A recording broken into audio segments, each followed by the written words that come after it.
예, 시민 여러분 안녕하십니까? 계명목요철학원 기획사업부장 이재승입니다. 반갑습니다. 예, 오늘은 808회 우주와 합리주의, 자연과 수학, 라이프니츠라고 하는 주제를 가지고 여러분들을 만나게 될 것 같습니다. 오늘 강연 전에 저희 목요철학원 백성균 원장님의 짧은 인사 말씀 듣고 진행하도록 하겠습니다. 시민 여러분 안녕하십니까? 백승균입니다. 한 주일 동안 편안하신지 모르겠습니다. 지금 우리들에게 편안하다는 것은 이런 오미크론 코로나에서 벗어나 자유롭게 있다는 것을 의미합니다. 건강 유념하시길 바라겠습니다. 대체적으로 우리 시민 여러분들께서 하시는 말에 공통점은 이 인문학 강좌가 어렵다, 쉽지 않습니다. 저한테도 쉽지 않는데 어떻게 시민 여러분들에게 아주 쉬운 내용으로 다가가겠냐, 이렇게 자문자답도 해봅니다. 그럼에도 불구하고 시민 여러분들이 이 강좌에 쉼 없이 참여하시고 함께 동행하는 가운데서 생각하실 때 마음에 다가오는 게 있으리라 싶습니다. 그것이 인성이든 인품이든 그런 것으로서 꼭 지식적인 것이 아니더라도 사람 됨으로써 다가올 수 있다고 생각합니다. 저는 이런 강좌를 통해서 한 3가지 원칙을 갖고 있는데요. 들으면서 먼저 상식적으로 한번 생각을 해봅니다. 일상적으로 우리의 생활 속에서 상식에서 봤을 때 저런 이야기들이 어떻게 통용될까? 상식은 지역에 따라 혹은 시간에 따라 달라질 수 있기 때문에 두 번째 명제로서는 좀 합리적으로 생각해 보자. 상식적으로 생각하고 두 번째는 합리적으로 생각하자. 합리적으로 생각해 보자 하는 두 번째 명제는 오늘 여기에 자연과학과 수학 이렇게도 표현되어 있습니다만은, 합리적으로 혹은 과학적으로 생각했을 때 저런 판단이 얼마나 우리에게 다가올 수 있을까? 예를 들어서 지구는 공전하면서 자전한다. 이게 한 가지 사실만 얘기하는 것이 아니고 공전하면서 스스로도 자전한다 하는 조금은 생각해야 할 부분입니다. 그렇다고 해서 이런 합리적이고 과학적인 생각이 다 옳은가 하면은 그 이상의 것도 있다는 것입니다. 세상에 눈에 보이는 것만 있는 것도 아니고 손에 잡히지 않는 것이 없다라고만 할 수도 없습니다. 그런 것을 3번째 단계로서 철학적 판단, 이렇게 생각을 해봅니다. 철학적으로도 함께 생각해 보자. 되풀이하면 상식적으로 생각하고, 두 번째는 과학적으로 합리적으로 생각해 보고, 3번째는 동시에 철학적으로 보이지 않는 것도 볼 수 있는 마음의 깊이도 함께 가져보자. 이런 3가지 대체적인 방향에서 생각하시면 좋겠다, 이런 생각이 들고요. 이런 것을 위해서 금년부터 2026년까지 교육부에서는 이제 인문학 진흥 계획이라 해서 초, 중, 고등학교에서 이런 사람과 철학 혹은 교육 혹은 종교, 이런 과목을 개설한다고 합니다. 이제 우리 저변에서도 인문학에 대한 이런 관심도 가지게 살아나게 될 것 같습니다. 하기야 작년부터 유행되는 말이 있다고 합니다. 국송합니다. 국문과라서 죄송합니다. 이것을 국송합니다. 이렇게 한답니다. 인문학이 얼마나 우리 사회에서 피폐되어 있는가를 보여주는데요. 이것은 인위적으로도 우리 이런 강좌를 통해서라도 조금은 벗어날 수 있도록 여러분 혹은 저희들이 함께 동참할 때 이루어지지 않을까 그렇게 생각을 해봅니다. 감사합니다, 시민 여러분. 근데 사실 국문과만의 문제가 아니죠. 조금 넓게 보면 문송입니다. 문송. 문과라서 죄송합니다. 예, 오늘 808회 주제를 가지고 강연해 주실 이상민 교수님을 짧게 여러분들에게 소개를 드리도록 하겠습니다. 독일에서 유학을 하셨습니다. 독일 민스터 대학교에서 첫 이렇게 공부를 시작하셨고요. 대학 그리고 베를린 공학대학을 이렇게 거치시면서 마지막 독일 베를린 공학대학 TU 베를린에서 철학 박사 학위를 취득을 하셨습니다. 공부를 마치고 한국에 오셔서 그동안 한양대 그리고 중앙대, 강원대, 한림대 등에서 외래 교수 활동을 하시다가 한림과학은 HK 연구교수를 역임하시고 현재 서울 숭실대학교 베어드 교양대학 교수로 재직 중이십니다. 서양근대철학회 총무이사 및 부회장 등도 역임을 하셨고요. 주요 저서로는 저도 이제 이분을 최근 번역서를 통해서 제가 알게 됐는데 그게 바로 여러분한테 자료로 나간 부분 뒷부분을 보면 신인간 지성론이라고 그렇게 이제 표현되어 있습니다. 그동안 이 라이프니츠 책이 이 원전 중에 제대로 이제 번역된 것이 없었는데 이게 2020년에 아카네스에서 번역이 돼서 2021년 대한민국 학술원 우수 학술 도서로도 선정이 되기도 했습니다. 그 이외에 이 라이프니츠가 평생 삶을 살아가면서 공적인 활동을 많이 했기 때문에 굉장히 많은 서신이 있습니다. 편지들이 있는데 그 중에서도 여기 라이프니츠와 아르노와의 관계에 이루어진 서신도 우리 이 교수님께서 번역을 하셨습니다. 2015년 아카네스에서 번역을 하셨고요. 그 다음 올해 지금 이제 3월 달인데 벌써 책이 나왔습니다. 세창 미디어에서 논리 본능을 깨우는 논리의 기초와 같은 또 책을 세상에 내놓으셨고요. 그 이외에 이 라이프니츠와 관련된 많은 전문 논문들을 세상에 내놓으셨습니다. 자, 오늘 우주와 합리주의, 자연과 수학, 라이프니츠를 강연해 주실 이상명 교수님을 여러분들에게 소개를 드리겠습니다. 큰 환영의 박수 부탁을 드립니다. 제가 강연 의뢰를 받고 주제가 우주와 합리주의 그리고 라이프니츠 철학에 관한 것이다 이렇게 듣고 준비를 하려고 생각을 해보니까 우주와 합리주의라는 제목 참 잘 지었다. 강연 그 기획하시는 분이 정말 딱 제목 잘 지었다라고 이제 생각을 해서 재밌겠다 이렇게 생각했습니다. 그런데 막상 이렇게 무슨 말씀을 드리고 할까 생각하고 고민하고 이렇게 하다가 나중에 이제 원고도 써서 보내드려야 된다고 하니까 원고도 작성하려고 하다 보니까 조금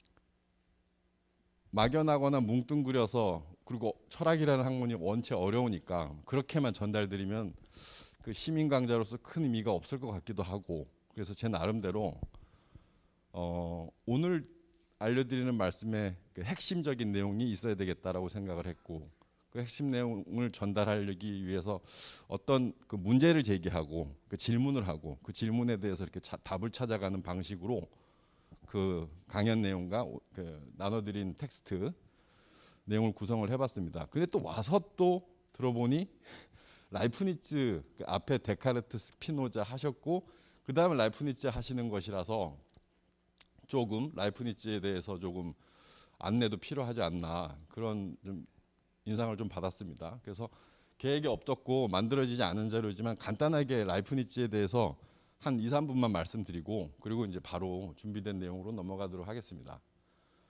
라이프니츠는 이제 시기적으로 몇 년도 하면은 그게 크게 와닿지 않죠. 근데 앞에 강연 들으셨던 데카르트 시기에 데카르트가 태어나서 죽을 때쯤 돼서 스피노자라고 하는 철학자가 이제 주로 활동을 했었고 스피노자와 동시대에 활동을 했는데 실제로 라이프니츠는 스피노자를 만나기도 했다고 합니다.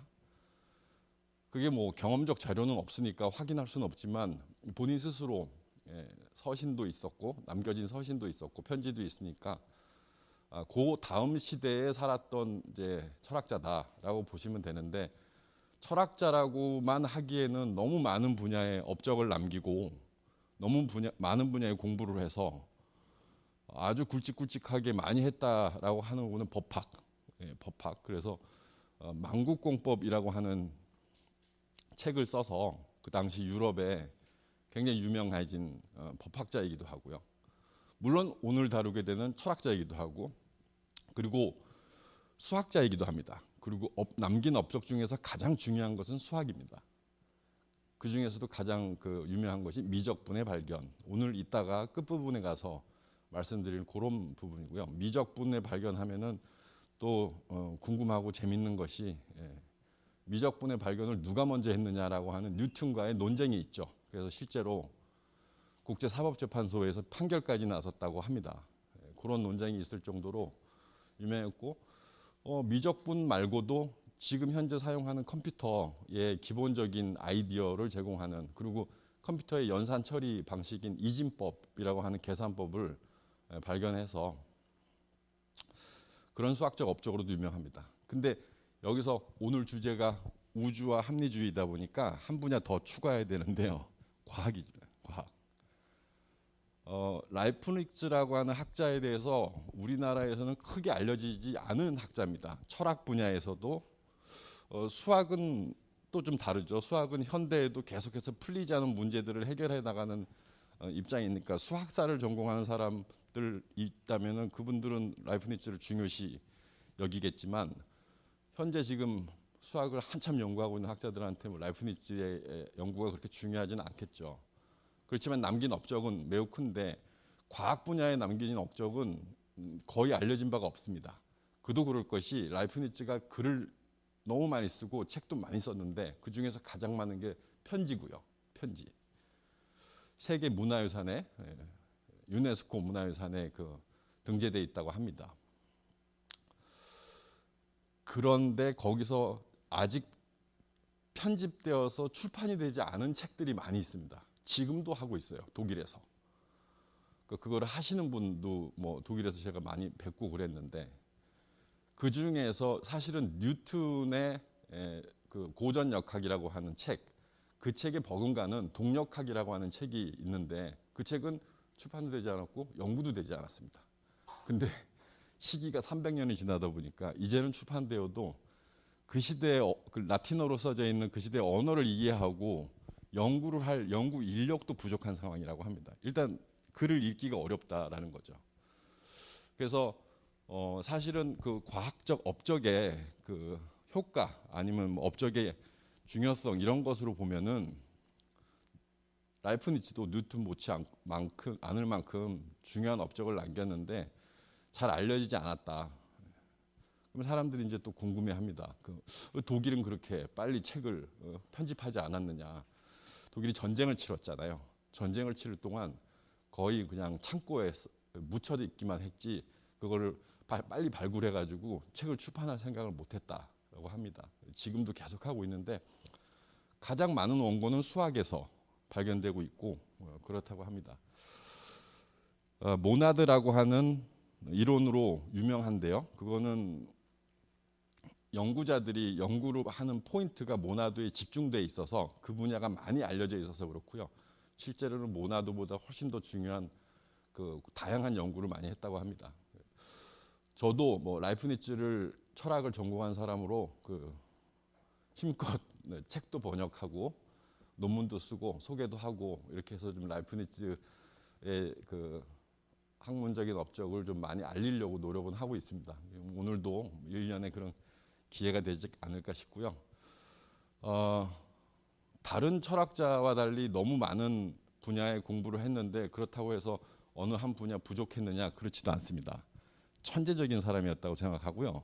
제가 박사학위 논문 쓰면서 굉장히 어렵고 어려운 텍스트를 읽고 라틴어로 되어 있는 읽고 도대체 이게 무슨 말일까, 이게 무슨 내용일까 이해를 못하면서 그냥 도서관집 왔다 갔다 하는, 가방 메고 왔다 갔다 하는 그 시기 한 2주 정도 혼자 고민을 하고 있을 때 불현듯 그 텍스트가 이해가 되는 날이 있었어요. 근데 이해가 됨과 동시에 저는 생각했습니다. 라이프니츠는 천재가 맞구나. 어떻게 이런 생각을 했을까? 그것도 수학에서 나타난 어떤 그 업적이었습니다. 그래서 이 학자가 그냥 단순히 근대 철학의 어떤 특징을 나타내는 학자일 뿐만 아니라 여기 제목 주신 것처럼 우주와 합리주의라는 그런 주제에서도 충분히 이야기를 할 수 있는 학자다 이렇게 생각해서 저는 그 설정해 주신 주제가 참 잘 지었다 이렇게 생각을 했습니다. 근데 그에 맞게 준비를 하려고 했는데 일단 준비된 대로 여러분들께 설명을 해드리고요. 그리고 핵심적인 것은 어려운 내용 많이, 뭐 어려운 말 많이 이거보다 그래서 라이프니츠가 적어도 우주 혹은 자연을 연구하는 데 있어서 어떤 새로운 기여를 했느냐. 근데 라이프니츠만 그렇게 한 것이 아니고 그 당시 근대의 과학자들, 철학자들이 다 그런 기여를 했는데 그 기여의 특징이 무엇인가. 그 점에 대해서 여러분들한테 말씀드리는 게 아마 오늘의 핵심 포인트가 될 거고요. 아마 슬라이드를 보시면 중간에 그게 딱 정리가 되어 있습니다. 일단 저는 그래서 우주와 합리주의라는 제목으로 강연 준비하면서 질문을 던져봤습니다. 근대 철학자들은 어떻게 우주와 자연을 탐구했나? 제목에 우주가 들어가 있었는데 제가 자연을 집어넣은 마스크를 빼도 된다고 합니다. 크게 요즘에 그 강의할 때도 다들 학생들 앞에서 마스크를 쓰고 해야 되다 보니까 처음에는 되게 힘들었는데 요즘 좀 익숙해진 편입니다. 이어서 우주와 자연을 어떻게 탐구했나라는 질문을 던지면서 그것에 이제 답을 하나씩 찾아서 설명드리다 보면 이 문제에 대해서 충분히 다룰 수 있겠다 이렇게 생각을 했습니다. 근데 근대라고 하는 시기는 쉽게 얘기하면 16세기에서 18세기. 사실 이 시기를 더 보시는 분도 있지만 일단 일반적인 시기는 이렇고 우리가 자연과 우주를 탐구한다는 관점에서 근대 시기에 영향을 크게 미친 학자를 치면 베이컨서부터 라이프니츠까지다 이렇게 얘기할 수 있을 것 같고요. 중간에 지지난 시간에 여러분들 강연 들으셨다고 하는 데카르트와 스피노자도 당연히 들어갑니다. 어떻게 우주와 자연을 연구했는가? 그럼 이제 단적으로 말씀드릴 수 있는 게 실험과 관찰이라고 하는 방법과 그리고 또 한 가지 중요한 것이 수학입니다. 사실 지금 현재 우리가 알고 있는 우주에 대한 지식에 비교하면 근대 학자들이 가지고 있었던 우주에 대한 지식은 매우 적어요. 지금 학자들 지금 연구하고 있는 뭐 천문학자들, 뭐 항공우주, 뭐 나사 이런 데에서 연구하고 있는 분야에서 다 그 연구진들이 알고 있는 우주에 대한 지식은 지금 그때에 비하면 엄청나게 많은 것이죠. 지금은 그 갈릴레오 망원경이라는 말로 유명한데 갈릴레오 망원경이 아니라 요즘에는 웹 망원경이라는 것도 사용해서 우주를 탐구하고 있으니까. 그래서 지식의 양으로 치자면은 근대의 학자들이 어떻게 우주를 탐구했는가를 찾아서 궁금해하고 알아보려고 하는 것은 크게 재미가 없습니다. 우리가 더 많이 알고 있는데요. 근데 이제 연구 방법 어떻게 해서 그렇게 연구를 했나 시작을 했을 거 아니겠어요? 그러니까 그런 점에서도 관심이 있겠죠. 그럼 어떻게라고 하는 저 분야가 관심이 있을 텐데 그때 말씀드릴 수 있는 것은 단적으로 실험과 관찰 그리고 수학이다. 그렇다고 해서 제가 지금 수학 얘기 막 한다고 해서 수학 문제 풀거나 어려운 수학 공식 가지고 와서 말씀드릴 거 전혀 아닙니다. 그리고 이제 우주와 자연을 어떻게 탐구했나 이렇게 진행을 할 거고요. 왜 우주하고 자연이라는 말을 같이 섞어서 얘기했느냐 하면은 근대 시대에 근대 철학에서 우주에 대한 탐구는 곧 자연에 대한 탐구와 다를 바가 없었습니다. 그러니까 우주와 자연이라는 말은 거의 유사한 의미 맥락을 가지고 있었는데 오히려 차이를 찾자고 하면 현대의 우주라고 하는 말과 근대 시대의 우주라고 하는 말은 약간 의미가 다릅니다. 오히려 현대에는 우주에 대한 연구가 더 많이 되어 있기 때문에 오히려 또 구체적인 대상이 있다고 말씀드릴 수 있는데, 그래서 제가 여기에 현대의 우주는 대체로 지구 밖의 공간 의미한다. 그래서 행성, 태양계, 여기는 개도 뭐 태양계만 있는 건 아니겠죠. 더 많은 개가 더 많은 개가 현재 발견되고 있는데 지구 밖의 공간. 그래서 영어로 표시하자면 유니버스, 스페이스 이렇게 두 개를 섞어서 씁니다. 참 특이한 게 우리는 우주라 그러면 유니버스라는 말이 더 적합한 말 같은데 꼭 그렇지만은 않은 게, 여러분들 우주선 그러면은 스페이스 크래프트라고 불러요. 영어로. 그러니까 유니버스 크래프트라고 하지 않는다는 얘기죠. 근데 현대의 스페이스라는 말은 우주라는 말보다도 오히려 공간이라는 말을 의미를 더 많이 갖고 있죠. 그러니까 그렇게 생각하면 섞어서 쓰는 경향이 있습니다. 근데 구체적으로 우주에 대한 연구와 지식이 쌓여 있는 현대에 비해서 근대라고 하는 시대에는 우주 하면은 지금처럼 우리가 우주선을 타고 가본 적도 없고 더 발달된 망원경으로 더 많은 우주 관측 자료가 있는 것도 아니고, 그러다 보니까 우주라는 말로 근대 철학자들이 표상했던 것은 우리가 경험적으로 탐구할 수 있는 영역에다가 경험적으로 탐구할 수 없는 영역까지 포함되어 있다는 겁니다. 그래서 그 근대 철학자들이 사용하는 우주라는 말을 보면은 우리가 알고 싶은 모든 세계, 알고 싶은 모든 세계를 다 우주라는 말을 거기에 적용해서 사용한다는 거죠. 그러니까 훨씬 더 애매모호함이 더 강합니다. 그 대신에 좀 영역이 좀 더 넓다 이렇게 판단할 수 있는데, 이런 인간이 알고 싶어하는 모든 세계는 곧 자연하고 크게 다른 바가 의미가 없기 때문에 우주와 자연. 그래서 당시에 있었던 특징 중에 하나가 현대에는 자연 철학이라는 말을 잘 쓰지 않습니다. 거의 사용하지 않는데 대부분 자연 과학이라고 알려져 있는데, 근대라고 하는 그 시기에는 자연 철학이라는 말과 자연 과학이라는 말이 혼재되어 있었어요. 혼재되어 있었는데 그럴 수밖에 없었던 이유는 아리스토텔레스라고 하는 고대 철학자가 과학 이론으로 보이는 이론을 제시해서 그 이론을 계속해서 연구하고 있었지만, 그것을 철학적인 경향으로서 연구하는 과학과 과학으로서 연구하고 있는 자연이 서로 다른 방식으로 구별되었기 때문에 두 가지를 서로 구별할 수 있는데, 현대에는 이제는 여기 이 자연과학이라고 하는 부분만 남아 있는 것이 되겠죠. 예. 당시에 어떻게 구별이 됐고 차이가 났는가를 제가 간단하게 이렇게 특징만 나열해 놨는데요. 우리가 살펴볼 합리주의가 어디에 있는가를 살펴보면은 조금 더 연관성을 찾아볼 수 있을 것 같습니다. 그러니까 자연 철학이라고 하면은 이건 철학으로서의 자연학입니다.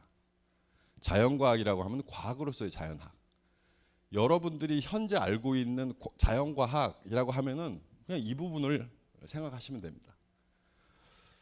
근데 그 당시에 철학으로서 자연학을 했던 사람들은 주로 공간, 시간, 운동, 변화에 대한 개념적 연구를 했다는 거예요. 이거는 개념적 연구라는 무슨 말씀이냐면, 실험과 관찰을 통해서 연구를 한 것이 아니라 그냥 이론적으로 파악을 해서 내가 시간에 대해서 이런 개념을 갖고 있으면 내가 알고 있는 공간의 개념과는 어떻게 정합적으로 맞는가, 설명이 잘 되나, 이런 것들을 중심으로 연구를 했지, 내가 직접 우주 공간을 탐구한다든가 이런 식으로 연구를 하지 않았다는 겁니다. 그래서 경험과 무관한 추론의 방법을 사용했다. 그럴 수밖에 없겠죠.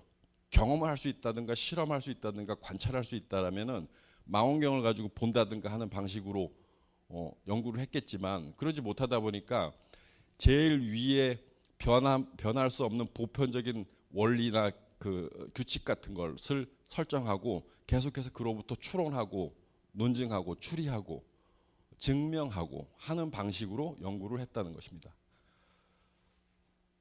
이런 특징, 즉 자연학을 철학의 방식으로 연구했던 그런 특징들을 가지고 있는 철학자들이 대부분 합리주의적 경향을 나타냅니다. 그것은 뒷부분에 가서 합리주의와 경험주의가 인식론적인 차원에서 어떻게 구별되는가를 보시면은 이게 왜 자연 철학하고 연결이 되는지도 쉽게 구별이 됩니다. 그 방법을 또 학문적으로는 연역적 방법이라고 할 수 있습니다. 그래서 여기 재미난 특징이 있는데요. 아리스토텔레스가 우주 혹은 자연에 대해서 책을 썼는데 그 책 이름이 피지카라는 책이에요. 그런데 피지카라고 하는 것은 현대에는 라틴어라서 잘 사용하지 않고 피직스라고 사용하죠. 피직스.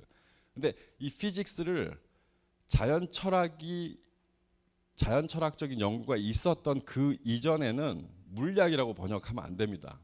그게 틀린 번역이 돼요. 그건 자연학이라고 번역을 해야 돼요.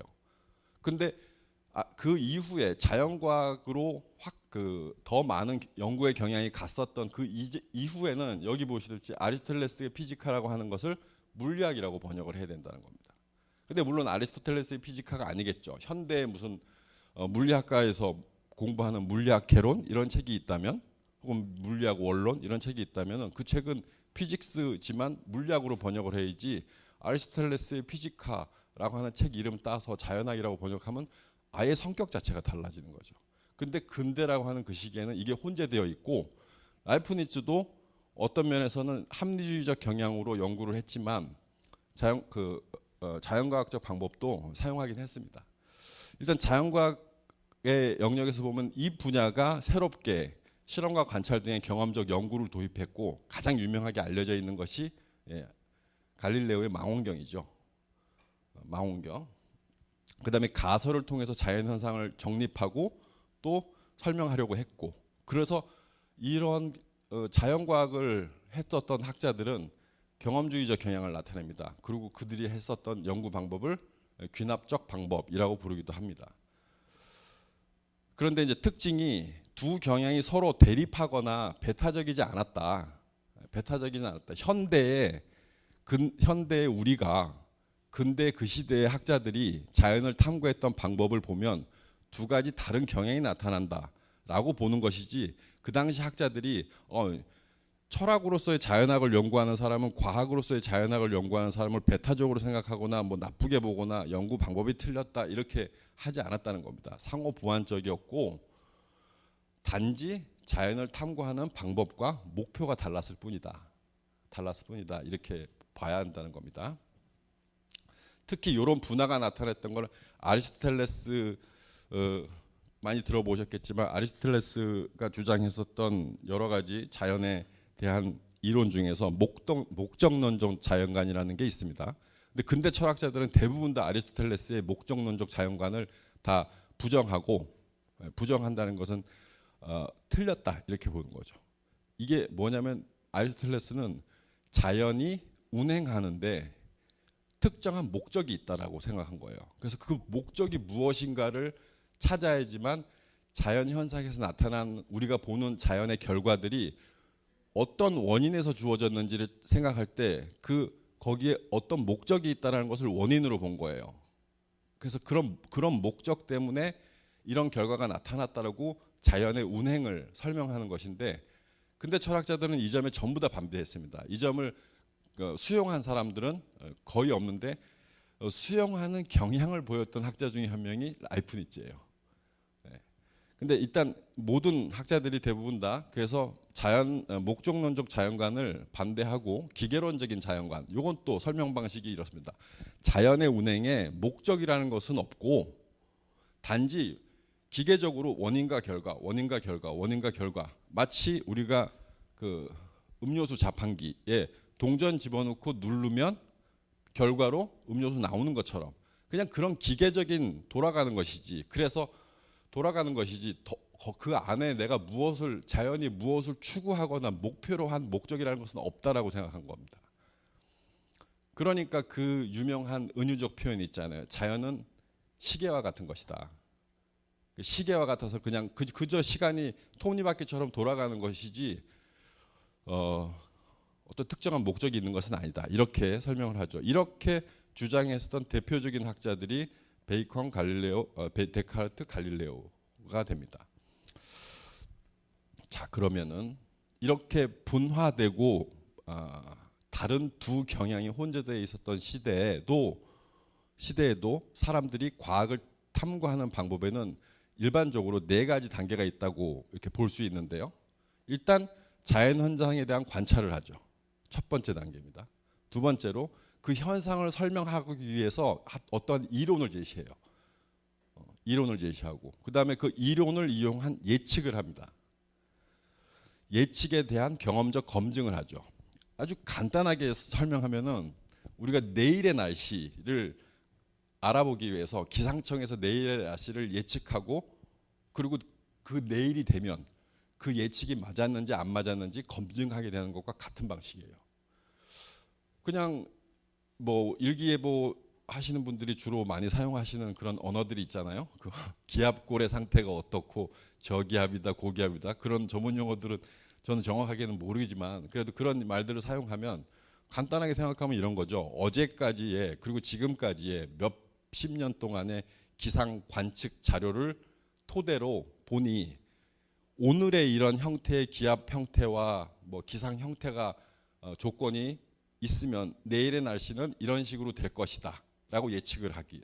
그럼 내일이 되면 그 예측이 맞았는지 틀렸는지 알게 되는 거죠. 그렇게 생각할 수 있는데 여기서 과학적 탐구를 왜 할까요? 사람들이 지금까지 왜 인류가 그 지성을 이용해서 지식을 쌓고 과학적 탐구를 했을까? 예측하기 위해서입니다. 내일 어떻게 될지 예측하지 못한다면은 내일 갑자기 우리가 죽을 수도 있잖아요. 우리가 질병에 대한 학문적 그 지식을 축적하고 그 축적된 지식을 바탕으로 전염병을 예방하거나 전염병을 관리하거나 어떤 방역 수칙을 세운다든가 하는 것들도 다 그로 인해서 예전처럼 스페인 독감이나 뭐 패스트처럼 많은 사람들이 죽지 않고 견뎌내고 이겨내기 위해서 하는 것이죠. 그러면 내일의 결과가 어떻게 될 것인지를 예측할 수 있는 과학적 지식이 필요한 거죠. 그래서 과학적 탐구를 하는 겁니다. 그 예측을 하고 그러니까 제가 여기서 관찰을 하고 이론을 제시하고 또 예측을 하고 예측을 검증하는데 이 근대라는 시기에 가장 중요한 역할을 했던 게 수학입니다. 그러니까 근대 과학에서 수학의 역할이 그랬다는 거죠. 저는 여기서 실험과 관찰을 통해서 그러니까 갈릴레오의 망원경을 통해서 알려진 바가 크고 중요하다는 건 알지만 그것은 이미 알려져 있으니까. 근대 과학에서 수학의 역할은 관찰하고 검증하고 실험하고 측정하고 그다음에 가설을 수립하고 예측해서 또 결과를 도출하는 등 모든 단계에서 수학이 가장 중요한 역할을 했다. 그럼 그때 그 수학이 보여줬었던 힘이 무엇인가?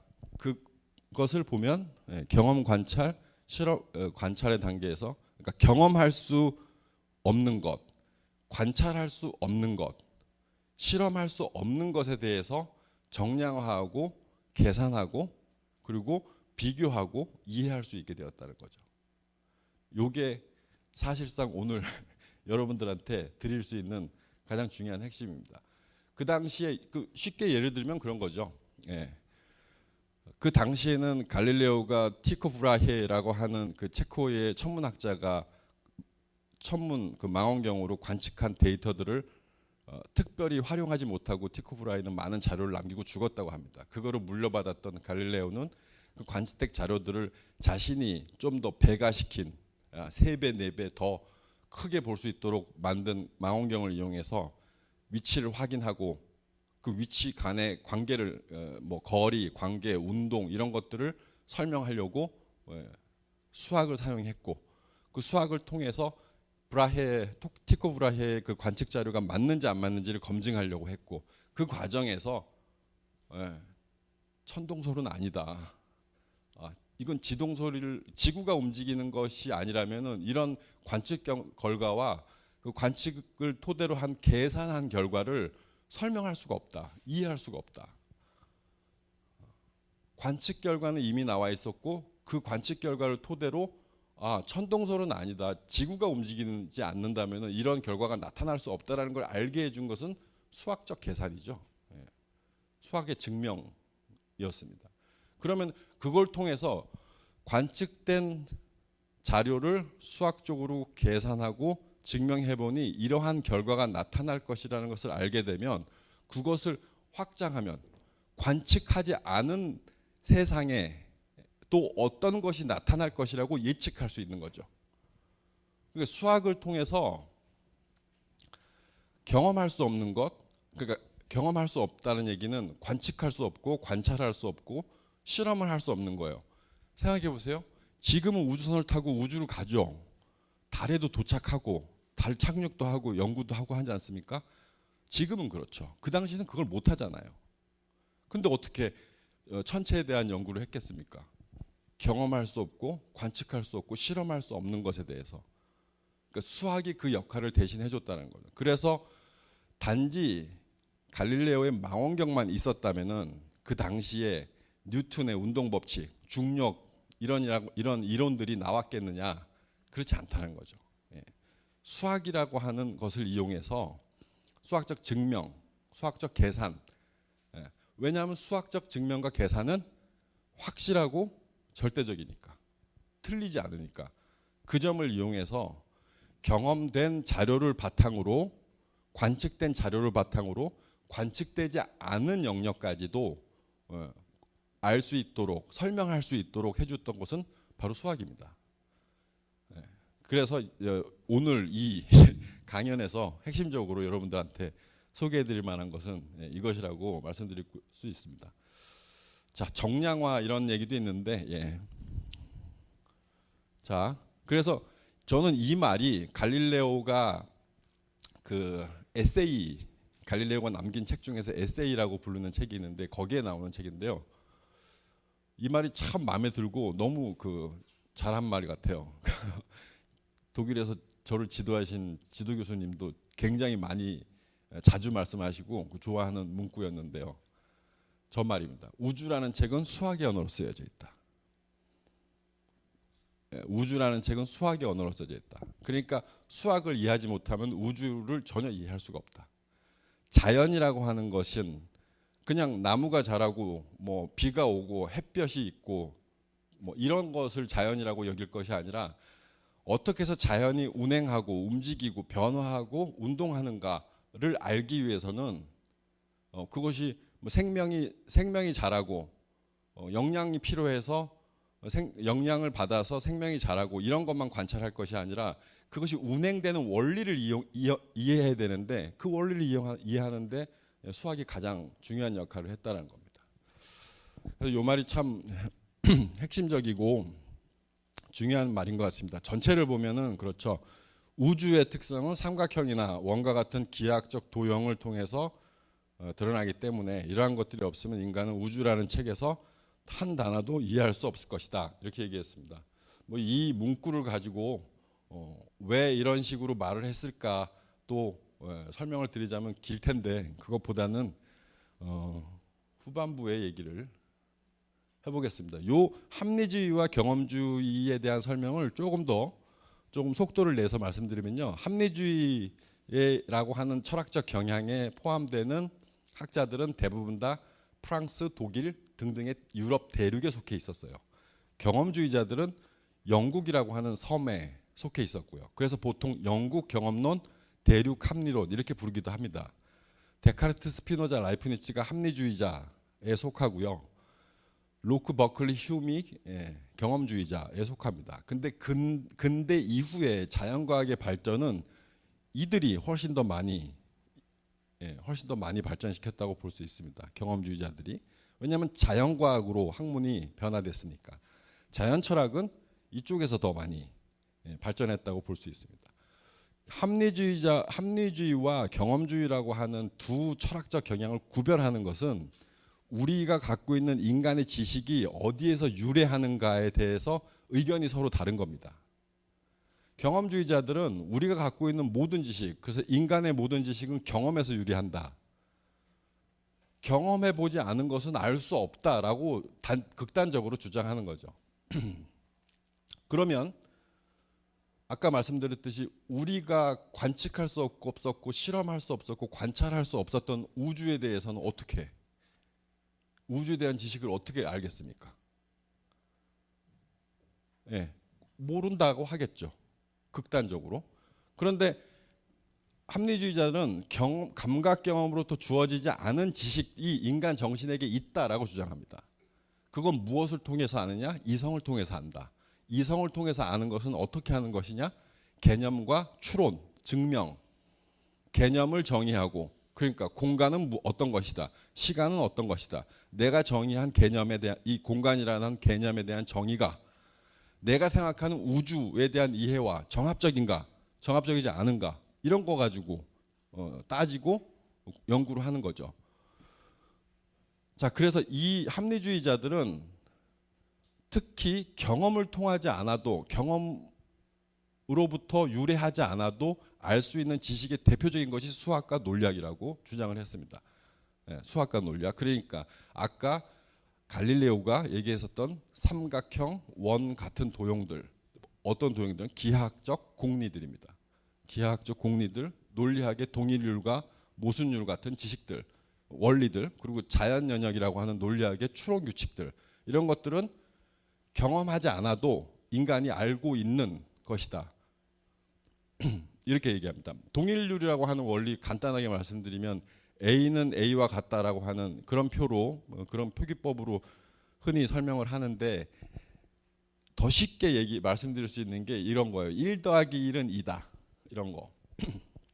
1 더하기 1은 2죠. 그럼 2가 아니라고 하면 어떻게 됩니까? 마트에 가서 1+1 행사하는데 하나만 들고 나오면 한 개 더 들고 나와도 된다고 얘기하죠. 1 더하기 1은 2니까. 그리고 1+1인데 3개 들고 나오거나 그러면 안 되죠. 1 더하기 1은 2니까.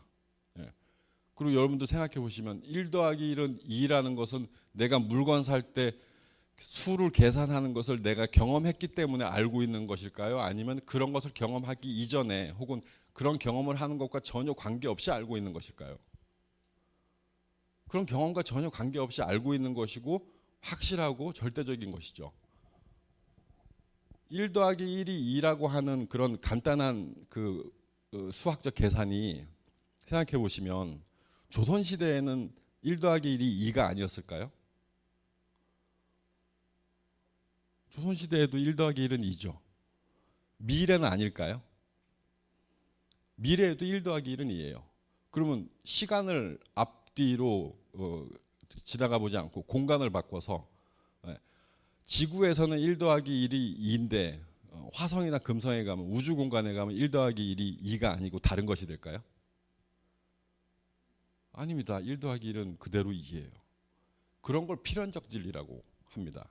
그런 필연적 진리와 같은 것들을 인간이 갖고 있다는 것은 경험에서 유래하지 않은 것에 대한 지식도 인간이 알고 있다라고 하는 주장을 하는 사람이 합리주의자들이고, 그들은 그런 연구의 방법으로 논리학, 수학 등을 사용했고, 그걸 통해서 자연을 연구할 때, 우주가 어떨 것이다를 연구할 때 단지 관측된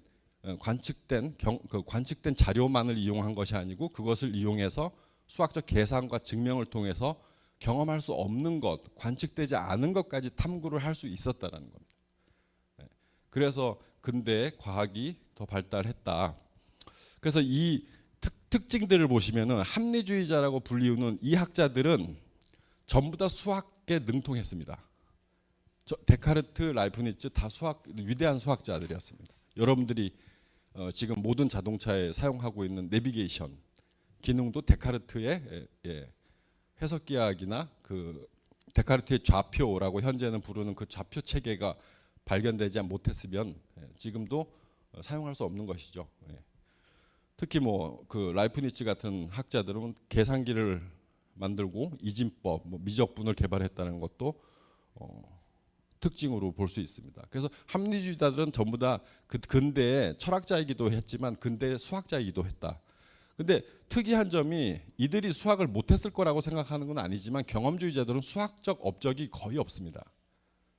수학적 업적을 보인 사람들이 거의 없습니다. 수학 분야에서 중요한 저작을 남기지도 않았고요.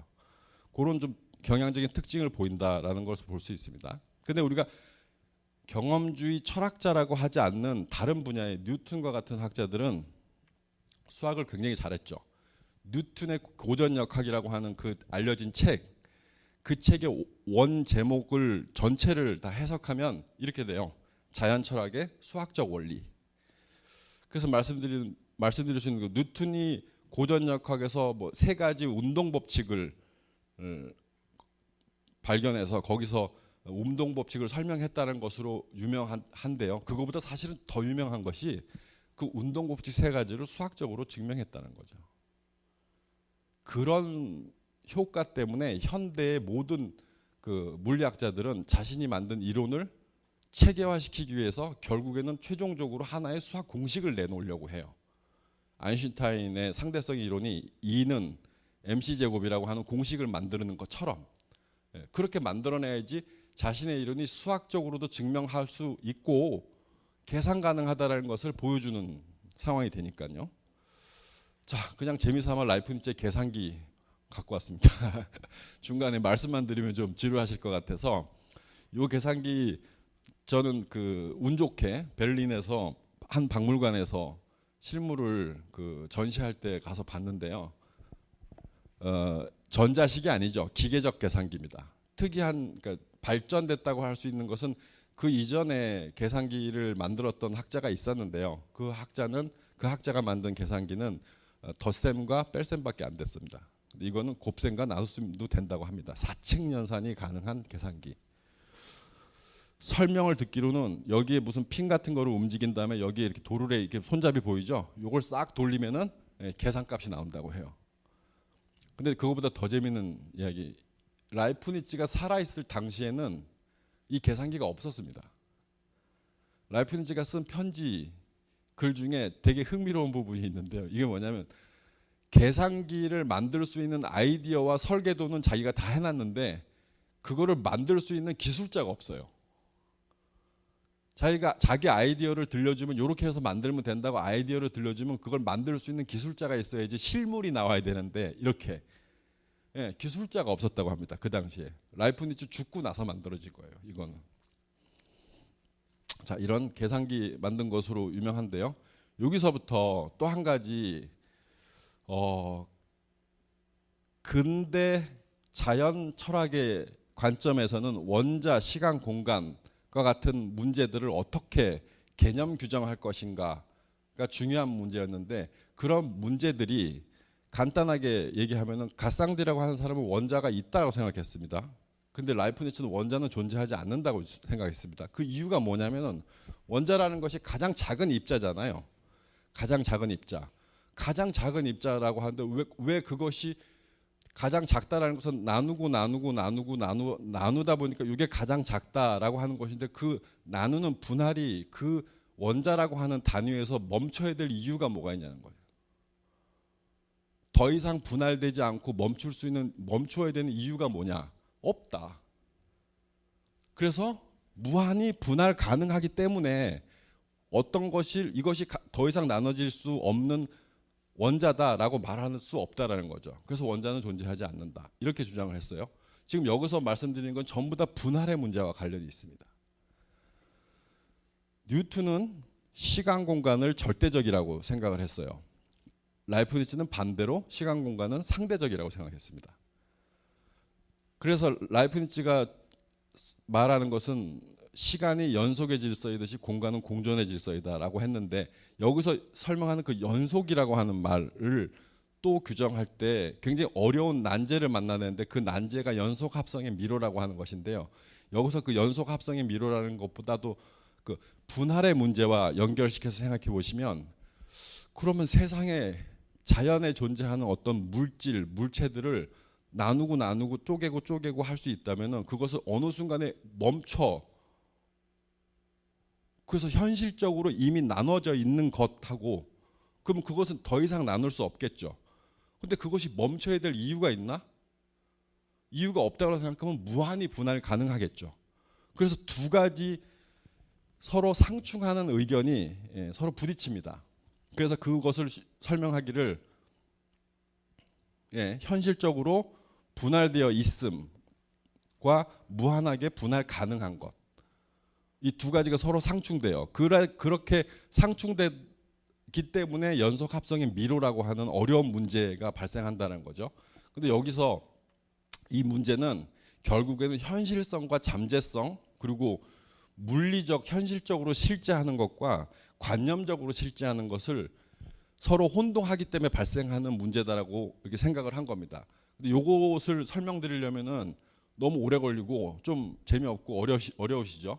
분할의 문제로 돌아가 보겠습니다. 이 무한하게 분할할 수 있다라고 하는 아이디어가 왜 근대의 과학 연구, 자연을 탐구하는 데 중요했냐면 무한하게 분할할 수 있다는 아이디어가 바로 미적분을 발견하는 데 기본적인 아이디어가 된 겁니다.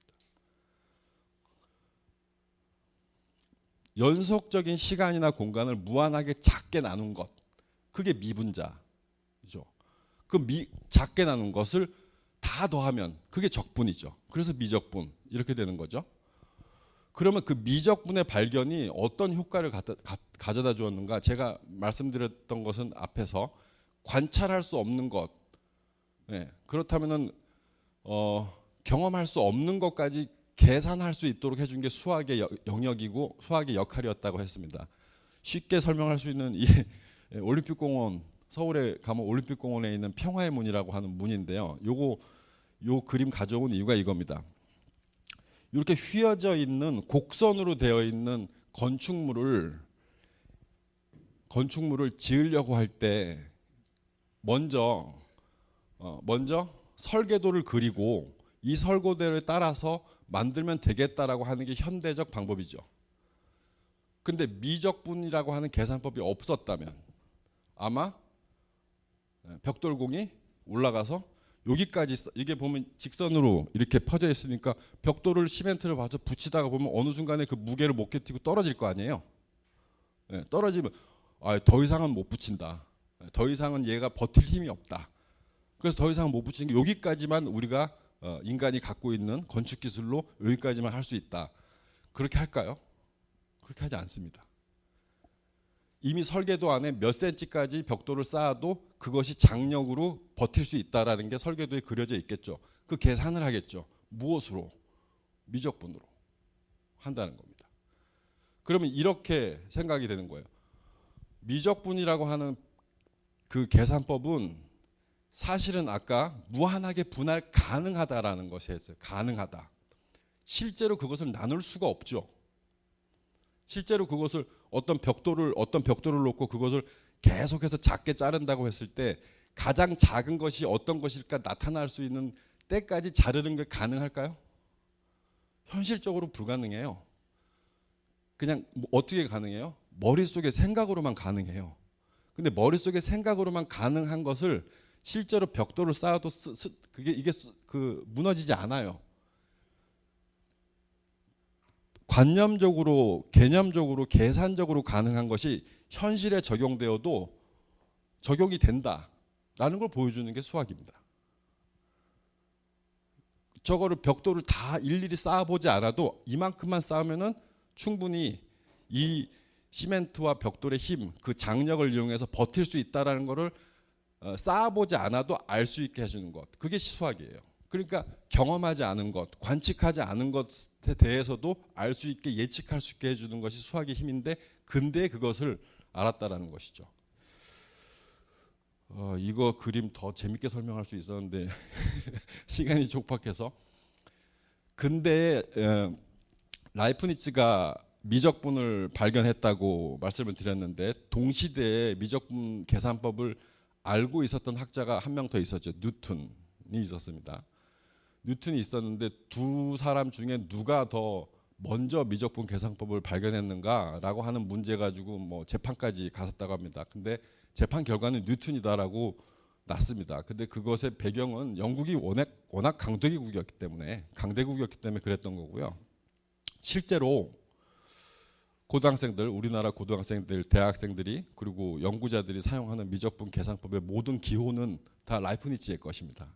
왜냐하면 라이프니츠가 실제 학술지에 먼저 논문을 게재했고 그 게재된 논문을 통해서 그 당시 학자들이 다 미적분 계산법을 공부를 했기 때문에 라이프니츠가 만든 뭐 DT 이런 기호들 있죠. 미적분 계산할 때 사용하는 기호들 그거 다 라이프니츠가 만든 겁니다. 근데 재미난 것이 그 당시 유럽에서 미적분을 계산할 수 있는가 없는가를 테스트하는 실험이 있었는데 그게 헤이건스라고 하는 물리학자가 이걸 계산할 수 있는가 없는가 테스트하기 위해서 요 문제를 냈다고 해요. 요 문제. 공을 위에서 밑으로 떨어뜨렸을 때 저기는 점과 점 사이의 가장 짧은 거리라고 하는 직선이고 요거는 곡선이죠. 그러면 저 공이 놓여 있는 저 지점에서 요 밑에 있는 지점까지 가장 짧은 거리는 직선일 텐데 공을 굴렸을 때 가장 빨리 떨어지는 거리는 무엇일까? 곡선이라는 거죠. 그러면 이게 빨리 떨어진다는 걸 증명해 보라. 수학적으로 계산. 네. 유럽에 2명밖에 할 수 없었다고 합니다. 뉴턴과 라이프니츠. 왜냐하면 이 계산은 가속도가 필요하고요. 가속도라는 게 그리고 그 가속도가 필요하고 또 가속도를 계산하려면은 나눠야 되거든요. 나눠야 되거든요. 그걸 수학적으로 계산하려면은 미적분 계산법을 알고 있어야지 할 수 있었다는 거죠.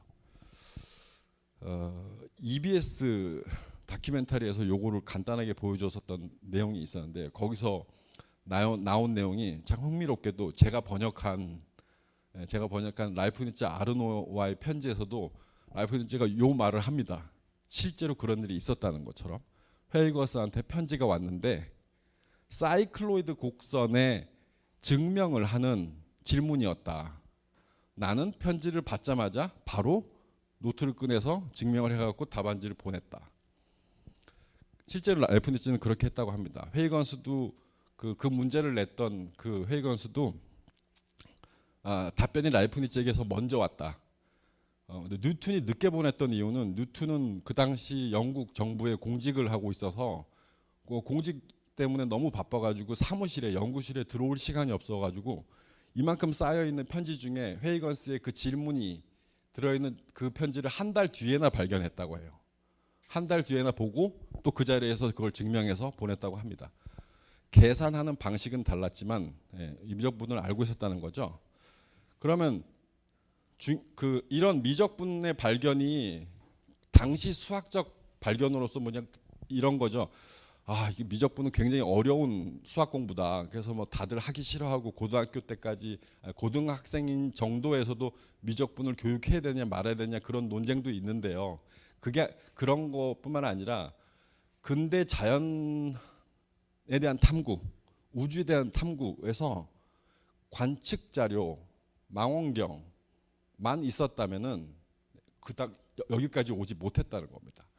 수학이 그것을 확장시키고 검증하고 예측하고 예측을 또 검증하는데 크게 기여했기 때문인데 얼마만큼 수학적 발전이 컸는가 바로 이 미적분을 발견할 수 있을 정도로 컸었다.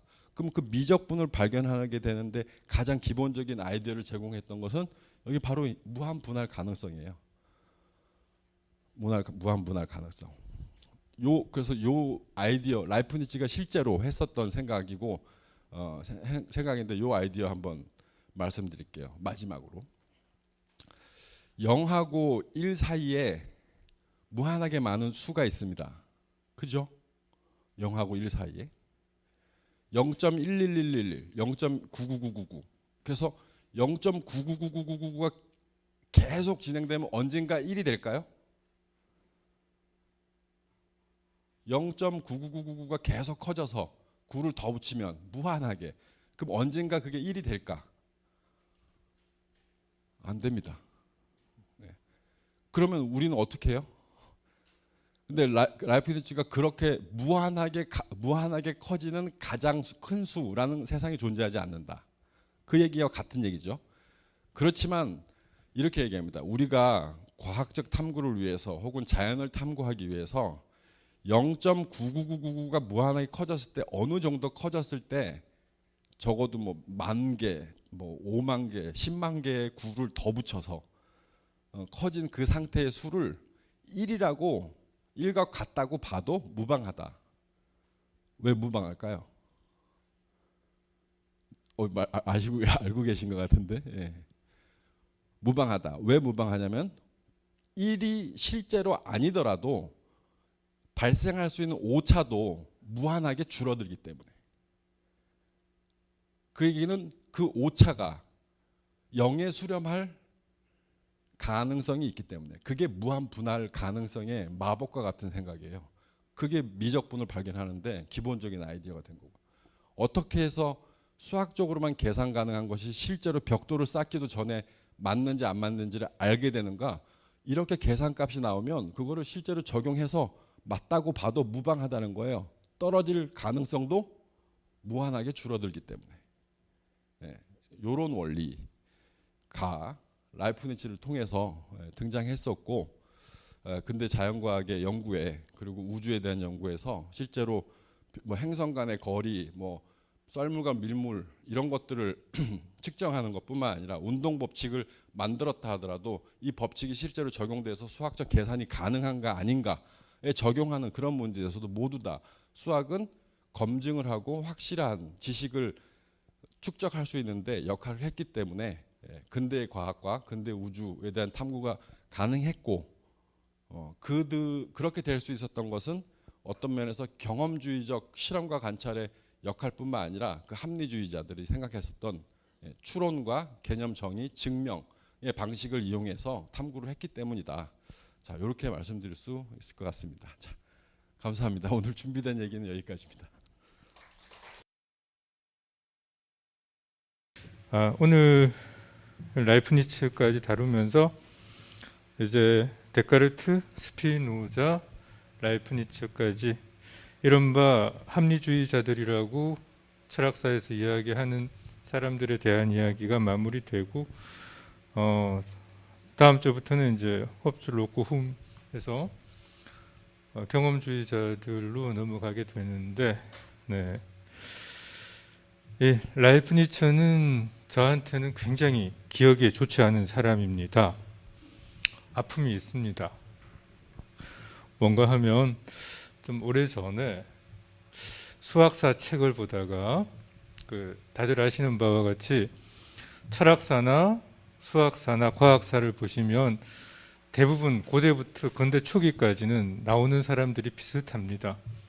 그래서 고대부터 해가지고 데카르트까지는 어느 정도 따라갔는데 라이프니츠가 나오는 순간부터 벽에 부딪힌 느낌이었습니다. 그래, 우리말은 적어놓은 게 도대체 뭔지 모르겠고, 또 저자는 풀어서 설명한다고 수학적 용어를 적어놨는데 그걸 보니까 이거는 외계어고, 그래서 제가 거기서 책을 덮었던 아픈 기억이 있습니다. 그래서 진행하기 전에 제가 우리 선생님께 한 가지만 딱 제 질문을 드리고 한번 넘어가 보겠습니다. 철학사 말고 과학사나 수학사적인 측면에서 봤을 때 라이프니츠의 위상이 어느 정도로 우리가 이해하면 될까요? 아마 학자들마다 조금 그 위상의 평가가 다를 수 있을 텐데요.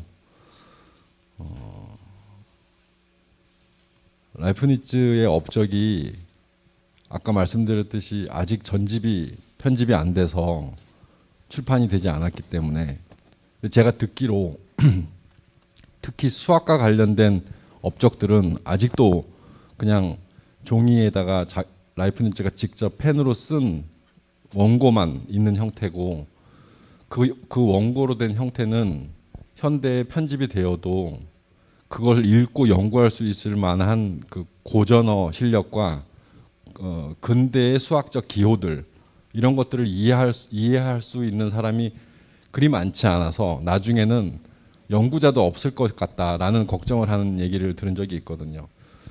그 정도의 남긴 업적이 많다고 한다면 평가는 점점 달라질 수 있을 텐데, 일단 이진법의 발견과 미적분의 발견, 그리고 뉴턴 고전역학에 맞먹을 수 있는 동력학이라고 하는 그 책 정도만 봐도 거의 뉴턴과 비슷한 수준이 되지 않을까, 저는 그렇게 이해를 하고 있고요. 근데 대중적으로 알려진 바는 그렇지가 않습니다. 뉴턴보다는 훨씬 떨어지는 학자로 알려져 있죠. 뭐냐면 뉴턴이 워낙 유명하기 때문에. 근데 실상은 뉴턴에 버금가는 정도 된다. 저는 그렇게 보고 이해하고 있습니다. 네, 감사합니다. 자, 지금 역시 저희 포럼에 아주 적극적으로 참여해서 질문을 해주시는 두 분 서면으로 보내주신 질문 먼저 말씀드리고 여러분들 질문 받겠습니다. 항상 좋은 질문 던져주시는 우리 신암동 강도기 선생님 두 가지 질문을 해주셨고요. 진천동의 이삼조 선생님께서도 두 가지 질문을 해주셨는데 이 두 분의 질문 중에 하나씩이 다 공통되는 질문이어서 요거부터 먼저 할게요. 강도기 선생님 첫 번째 질문하고 이삼조 선생님 두 번째 질문이 같은 질문입니다. 도대체 라이프니츠에게 있어서 단자라는 게 뭡니까? 설명 좀 부탁드립니다. 이 질문입니다. 네. 네, 어렵죠. 그 단자라고 하는 게 뭘까? 궁극의 연구 과제인데요. 단자가 무엇인지 정확하게 설명하는 것. 근데 이게 단자론이라고 하는 라이프니츠의 책에서부터 나온 것이니까 그 책과 관련돼서 일단 배경적인 설명을 좀 드리면 약간 단자론이라고 하는 이론과 그리고 단자라고 하는 말, 이 개념이 무엇인지 이해하는 데 좀 도움이 되실 것 같습니다. 라이프니츠가 청년 시절서부터 법과 관련된 책도 쓰고 저작도 남기고 수학도 있고 신학도 있고 중년기 이후서부터는 역사와 관련된 책도 많이 썼고 그렇습니다. 근데 수학, 철학 이런 것들을 많이 쓰면서 단자라는 말을 전혀 사용하지 않다가 특정한 시기가 되면 그 시기 저작서부터 모나드라는 말이 등장합니다. 그 학자들은 거기에 집중을 하죠. 이 시기서부터 라이프니츠 철학에 단자라는 말이 등장하니까 라이프니츠 생각에 이 모나드라고 하는 개념이 형성되었다. 근데 여러분들한테 대중적으로 알려져 있는 단자론이라고 하는 책은 라이프니츠가 죽기 2년 전에 쓴 책이에요. 2년 전에 쓴 책인데 사실 그건 책이 아닙니다. 어떻게 해서 탄생한 책이냐면은 라이프니츠는 그 유럽의 학자들과 프랑스이나 영국에 있는 학자들과 신학자들, 철학자들, 과학자들과 서신 교환을 많이 했다고 했는데 그 중에 주요 서신 교환을 했던 학자 중에 레몽이라고 하는 학자가 있습니다. 레몽이라는 학자가 자꾸 라이프니츠가 자신이 학문적인 질문을 하고 라이프니츠는 거기에 답변하고 또 질문하고 답변하는 서신을 오고 가던 중에 라이프니츠한테 이렇게 얘기합니다. 도대체 당신이 얘기하는 그 모나드라는 게 뭐냐? 계속 모나드라는 말을 사용하는데 대충은 이해가 되겠는데 이걸 좀 체계적으로 정리를 좀 해볼 수 없겠느냐? 그래서 내가 그 말을 체계적으로 일단 이해를 하면 당신이 주장하는 이론이나 설명들을 조금 더 잘 이해할 수 있을 것 같은데 그걸 조금 체계적으로 설명해 줄 수 없을까? 이렇게 질문을 했더니 그때 라이프니츠가 그 질문에 답으로 보내는 서신에 부록으로 껴서 보내려고 썼던 게 단자론이에요. 모나드론이라고 하는 그 책입니다. 근데 현대에는 그것만 하나의 원고 뭉치로 발견이 되어서 그것만 출판이 되기 시작했던 겁니다. 그 이후서부터. 근데 그 원고 뭉치에는 단자론이라고 하는 모나돌로기라고 하는 제목도 없었습니다. 원래 제목이 없이 번호만 1번, 내가 지금 여기서 얘기하려고 하는 단자는 이러이러한 것이다. 그리고 2번 어쩌고저쩌고. 근데 그게 전부 다 단자에 관련된 내용이었죠. 그렇게 해서 90개 정도의 항목으로 단자가 무엇인지 설명하고 자신의 새로운 형이사학적 체계가 어떤 것인지, 자신의 자연관이 어떤 것인지, 이 자연관과 관련된 논리적 원리는 무엇인지, 어떤 것을 배경으로 하고 있는지 그걸 후반부 가면서 계속 설명합니다. 그래서 단자라는 말을 이용해서 설명하고 있지만 보기에 라이프니츠의 철학적 체계를 설명하는 글이다라고 보고 최초의 그 모나드론이라고 하는 원고를 출판했던 학자가 독일에서 출판했던 학자가 그 책의 제목으로 철학의 원리라고 붙였어요. 근데 철학의 원리라고 붙였던 책이 몇 년 지나서 출판되면서 여기는 전부 다 모나드 얘기밖에 없으니까 모나드론이라고 해보자. 그래서 모나돌로기라고 붙였어요. 그래서 철학의 원리 혹은 모나드론 이렇게 출판이 되기 시작했는데 이제는 철학의 원리는 빠지고 모나드론 이렇게 붙여갖고 마치 라이프니츠가 살아생전에 이 책을 출판해서 유명해진 것처럼 이렇게 알려져 있는데 그렇지 않고요. 어떤 편지에 누군가에게 좀 더 자세히 설명하기 위해서 쓴 부록 같은 책이었어요. 결국에는 그 책으로 유명해지다 보니까 라이프니츠 철학을 알고 싶고 공부하는 사람들은 이 모나돌로기라고 하는 모나드론서부터 읽기 시작하고 공부하다 생각해보면 너무 어렵고 이게 말이 되는 소리인가 어디 있는 건가 뭔가 이렇게 싶은 거죠. 그러니까 어렵다고 많이 생각합니다. 그래서 혹자들은 연구자들은 모나드가 무엇인지 단자가 무엇인지를 이해하고 설명하는 것이 라이프니츠 전체를 이해하는 것에 가장 핵심적이고 중요한 것이라고 생각하게 되는데 저는 꼭 그렇게 생각하고 있지는 않지만 단자에 대해서 이제 이해는 해야 되겠죠. 근데 지금 제가 설명을 드리자면 아까 말씀드렸던 것처럼 나누고 분할해도 더 이상 끝에서 분할될 수 없는 나눠질 수 없는 최종 단계의 그게 단자예요. 라이프니츠는 다른 사람들이 원자는 존재하지 않는다라고 원자가 존재한다고 주장하는 학자들한테 아니다. 너가 얘기하는 그 아톰이라고 하는 원자를 거기서 나누지 못하고 더 이상 여기서 멈춰야 한다고 해야 할 이유가 뭐가 있냐? 원인이 없다. 근거가 없다. 그것도 더 나눠질 수 있다라고 생각하면서 너가 얘기하는 아톰은 원자가 아니다. 그래서 세상에 원자는 존재하지 않는다라고 해놓고 결국 자신이 설정한 모나드라고 하는 것, 유일한 하나라고 하는 것이 자연의 진정한 원자다. 이렇게 주장합니다. 더 이상 나눠질 수 없는데 결국에는 더 이상 나눠질 수 없는 최종적인 어떤 하나의 단위이죠. 그럼 세상에 이게 실제로 존재하는지 존재하지 않는지는 경험할 수가 없죠. 개념이에요, 개념.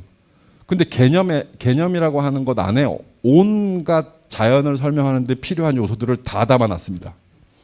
다 담아놨어요. 그래서 이것이 수학을 연구하는 학자들이 보기에는 이건 수학에서의 최종적 단위.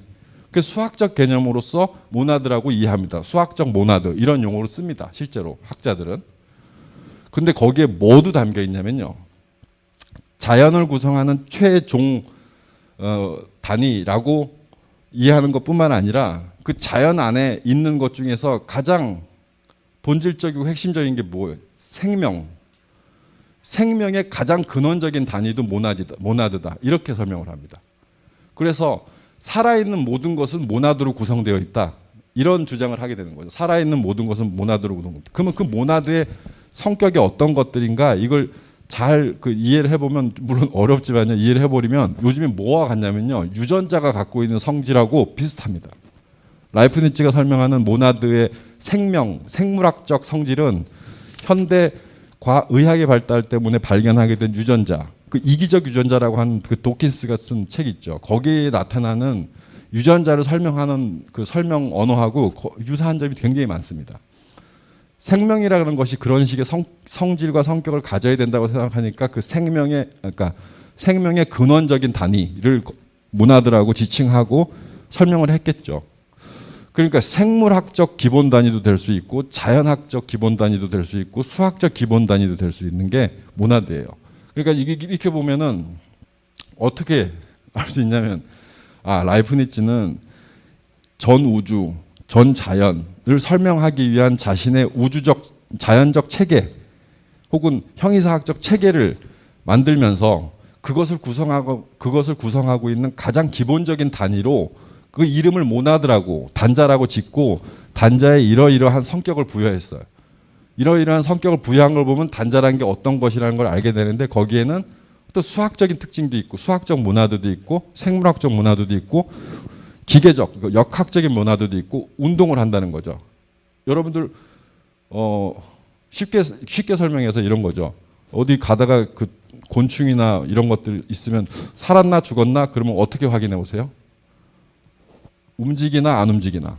그렇죠. 스스로 운동할 수 있는 게 모나드예요. 세상에 모든 존재하는 물체나 물질들은 스스로 운동하지 못합니다.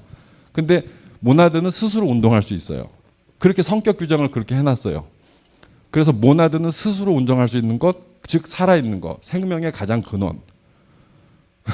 이렇게 설명. 모든 필요한 자연 철학적 혹은 자연학적, 형이상학적 체계에 필요한 것들을 다 모나드에 심어놓고 모나드란 이런 것이다라고 해서 모나돌로기 해서 책을 이렇게 90몇 개의 항으로 이렇게 책을 쓴 겁니다. 현대에 철학적 관점만 갖고 있는 학자들이 그 글을 보면 너무 복잡하고 서로 이게 정합적으로 맞는지 안 맞는지를 확인할 수가 없기 때문에 너무 어렵고 파악하기가 어렵다고 생각하는데 생각하게 되죠. 그게 자연스러운 현상인 것 같습니다. 그래서 저도 궁극적으로 라이프니츠가 단자가 무엇이다라고 정의하는 것이 있다면 그것을 가지고 뭐라고 규정할 수 있을 때까지 연구를 해보는 게 목표인데요. 그러니까 라이프니츠 철학을 이해하는 최종 목표가 단자를 이해하는 것이다. 이렇게 생각할 수 있는 겁니다. 근데 지금까지 제가 말씀드리는 건 그런 정도의 성격을 갖고 있는 최종 단위다, 최소 단위다. 이렇게 말씀드릴 수 있을 것 같습니다. 너무 길었습니다. 일종의 만능 소스 같은 것 같네요, 느낌이. 맞습니다. 네, 여기도 넣으면 되고 여기도 넣으면 다 될 수 있는. 네, 첫 번째 질문부터 굉장히 묵직했습니다. 두 번째 질문도 만만치 않은데 강도기 선생님 두 번째 질문이 라이프니츠의 형이상학 서설과 칸트의 형이상학 서설의 차이점이 있다면 무엇일까요? 일단은 형이상학 서설이라는 제목이 같기 때문에 조금 다루고 있는 내용도 비슷하지 않을까 이런 궁금증도 있으실 것 같고 제목이 같다라는 특징 때문에 질문을 하셨는지 모르겠습니다. 제가 설명드릴 수 있는 정도는 라이프니츠의 형이상학 서설이라고 하는 때의 서설은 디스쿠스 그 메타피지크라고 하는 말의 번역인데 그때 그 디스쿠스라고 하는 것을 서설로 번역한 건데요. 칸트의 형이상학 서설은 조금 다릅니다. 조금 다르죠. 그 서설이란 말이 조금 한국말로 번역을 했지만 이 프롤레고메나라고 해서 현대에는 거의 사용하지 않는 말인데요. 그 프롤레고메나 주 예덴 쭈쿰프티겐 메타피직 이래 그 미래 형이상학에 대한 서설 이렇게 이제 번역하거나 프롤레고메나를 좀 특별한 의미를 부여한다면은 다르게 번역할 수도 있을 것 같습니다. 근데 그 이 책을 쓴 목적과 담고 있는 내용이 약간 차이가 나는 것이 라이프니츠는 청년기서부터 여러 가지 여러 생각들을 쓰는데 이 라이프니츠라고 하는 학자가 연구하기 조금 불편한 학자인 이유 중에 하나가 현대의 책이나 혹은 적어도 그 당시에 있었던 데카르트가 쓴 책들처럼 독자들에게 읽히기 위해서 책을 쓴 게 아니에요. 그러니까 출판사한테 나 이거 출판해 주세요. 의뢰해서 책이 출판된 거는 2권밖에 없습니다. 라이프니츠가 쓴 책 중에서. 근데 다른 원고들은 뭐냐? 다 자기가 공부하고 흔적을 남긴 거죠. 그러니까 어떤 학자는 심지어 이렇게 얘기합니다. 자기가 스스로 보기 위해서 기록한 것이다. 그게 기록이 다 남아있다 보니까 어떤 것들은 한 권의 뭉치로 모여갖고 한 권으로 출판이 되기도 하고 현대에 이르러서 그렇게 된 거죠. 과거에는 그렇게 되지 않았다는 겁니다. 그렇게 여기저기 흩어져 있었던 그런 작은 글들을 이제 머릿속으로 하나를 정리를 한 겁니다. 정리를 해서 이거는 뭐 출판을 목적으로 하진 않았는데 자신의 형이상학 체계를 정리를 해보자라는 생각으로 쓴 글이 형이상학 서설이고요. 그것도 1번, 2번 이렇게 번호가 붙어 있죠. 번호가 붙어 있고 뒤에 그 뭐 몇 번까지 가는데 뭐 두께는 그렇게 길지 않지만 그 번호가 붙어 있는 모든 것 안에 지금 그때까지 근데 그때가 이 책이 등장했던 1846년이 아니고요. 1646년인 것 같은데요. 46년이 아니죠. 1686년인가 그럴 겁니다. 1686년. 라이프니츠가 한참 청년을 벗어나서 중년기가 될 때요. 그래서 바로 이 책이 등장하고 몇 년 후에 자신의 그 라이프니츠가 체계화한 형이상학 체계를 짧은 논문으로 써갖고 학술지에 게재를 합니다. 그 당시에도 학술지는 있어갖고 학술지에 게재를 했습니다. 그 게재된 책이 새로운 체계라고 하는 시스템 누보라고 하는 책인데요. 논문인데 그 논문을 쓰기 이전 작업으로 이 책을 쓴 거예요. 형이상학 서설이라는 책을. 그래서 1번부터 뭐 신이라는 것은 무엇이고 뭐 그리고 뭐 자연에는 어떤 것이 존재하고 운동이라는 건 뭐 변화가 뭐고 전부 다 근데 그 담고 있는 내용들을 총망라해서 보면은 자신의 형이상학 체계의 새로운 체계라고 하는 것을 설명하기 위한 그런 문장들로 구성되어 있고 그 안에는 자연 철학적인 내용, 논리학적인 내용 그리고 아까 그 설명했던 나왔던 자연 과학적 내용이 아니고요. 자연 철학적 내용.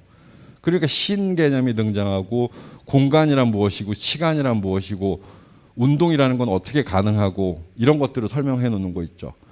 근데 그것이 그런 것이 형이상학 소설에 담겨 있는 것에 반면에 칸트는 이 책을 쓴 목적 자체가 다릅니다. 순수이성 비판을 출판하고 나서 순수이성 비판에서 가장 핵심적인 내용만 뽑아가지고 내가 본래 이 순수이성 비판이라고 하는 어렵고 두꺼운 책을 왜 썼냐 하면은 요런 얘기를 진짜 하고 싶어서 쓴 거야라고 엑기스만 뽑은 게 아마도 이 프롤레고메나라고 하는 칸트의 형이상학 소설일 건데요. 목적은 그거죠. 형이상학이라고 학문을 정말 과학적인 학문으로서 지탱할 수 있다면 무엇이 있어야 하고 무엇이 필요한가 이것에 대한 논의를 하고 있는 게 이 책인데요. 순수이성 비판도 결국에는 그 목적으로 쓰니까요. 왜 그런 배경적인 일이 일어났을까? 일이 좀 많은데요. 얘기가 좀 긴데 너무 형이상학이라고 하는 학문이 흔들리고 있었기 때문이죠. 형이상학이라고 하는 현대에는 형이상학이라는 학문이 여러분들 어디서도 들어보지 못하셨을 거예요. 철학을 전공하는 사람들이 다루고 있는 연구 분야 외에는 형이상학이라는 말을 거의 쓰지 않습니다. 그리고 그런 연구를 하지 않습니다. 근데 지금은 그렇게 사라진 것처럼 됐지만은 사라질 위기가 됐었던 시기가 칸트가 있었던 그 시기라고 보시면 되죠. 그래서 그것을 학문으로서 형이상학이 가능하게끔 만들기 위해서 이러이러한 요건이 필요하고 이것이 설명되고 규정되고 정의되어야 된다, 증명되어야 된다라는 차원에서 칸트는 형이상학이라는 소설을 쓴 겁니다. 그래서 다루고 있는 내용 자체가 조금 다릅니다. 예. 네, 내용 아주 분명하게 설명을 잘 해주셨습니다. 자, 이삼조 선생님 질문 마지막 하고 이거는 아마 답변 간단하게 나올 수 있는 것 같아서 여러분들 질문 받겠습니다. 자, 세상은 거시적으로나 미시적으로나 보이지 않는 법칙 혹은 수학적 공식에 의해 흘러가는 게 아닌가 하는 게 제 나름의 공상입니다. 이것이 혹시 공상이 아닐 수도 있나요? 네, 세상이 수학적 공식으로 움직일까요? 이거는 선생님의 의견이신데 저도 이 의견에는 동의합니다. 동의하는데요. 이 의견에 동의하지 않는 분이 있다면 그거는 저는 그 차이가 어디서 날까? 이것도 제 의견입니다. 알고 모르고의 차이입니다. 사실은 그렇게 수학적 공식이라고 표현하셨는데 어떠한 법칙이 있고 그것을 매일 경험하거나 매일 보거나 하지 않더라도 어떤 법칙이 있고 그 법칙에 따라서 여기 보면 세상이 돌아간다라고 하셨는데 세상이 돌아간다고 할 수 있는데 그 법칙이 어떻게 돌아가는지를 적어도 뭐 알거나 감을 잡거나 경험했거나 아니면 믿거나 할 수도 있죠. 믿거나 할 수도 있는데 그거를 그렇지 않다라고 부정하거나 그런 건 없다고 하거나 경험했더라도 그것이 아니다라고 얘기한다든가 믿지 않거나 하는 사람들은 카오스적인 세계를 세계는 카오스적이다라고 주장을 할 수밖에 없겠죠. 공상이 아닐 수 있나요? 근데 저는 공상이 아니라고 생각합니다. 세상은 그렇게 돌아가는 것 같습니다. 저는 이거 질문 내용을 살짝 바꾸면 조금 분명해질 것 같은 게 세상이 공식에 따라 움직이는 게 아니고 흘러가는 세상을 우리가 이해하기 위해서 부여하는 게 혹시 이런 수학적인 공식이나 규칙이 아닐런지 이렇게 보면 될까요? 혹시? 그렇습니다. 그럴 수도 있죠. 네. 자, 우리 플로어에 계신 시민분들 질문 받겠습니다. 질문 있는 분들은 손 들어주시면 기회를 드리겠습니다.